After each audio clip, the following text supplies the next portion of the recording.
SOG ও Siliguri metropolitan পুলিশের আমবাড়ি ফাঁড়ির পুলিশের যৌথ অভিযানে একটি ট্রলার গাড়ি থেকে উদ্ধার করা হয় প্রচুর পরিমাণ গাঁজা।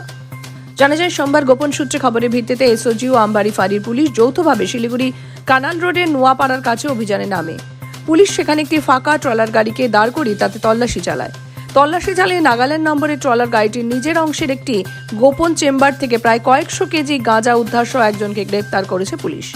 পুলিশ সূত্রে জানা গিয়েছে, উদ্ধার হওয়া গাঁজার মূল্য প্রায় কয়েক লক্ষ টাকা। এই বিপুল পরিমাণ গাঁজা শিলিগুড়ি থেকে ডুয়ার্সে পাচার করে নিয়ে যাওয়ার উদ্দেশ্যে নিয়ে যাওয়া হচ্ছিল। তবে এর সঙ্গে আরও কে বা কারা জড়িত রয়েছে তা নিয়ে তদন্ত শুরু হয়েছে। মঙ্গলবার ধৃতকে জলপাইগুড়ি আদালতে তোলা হবে।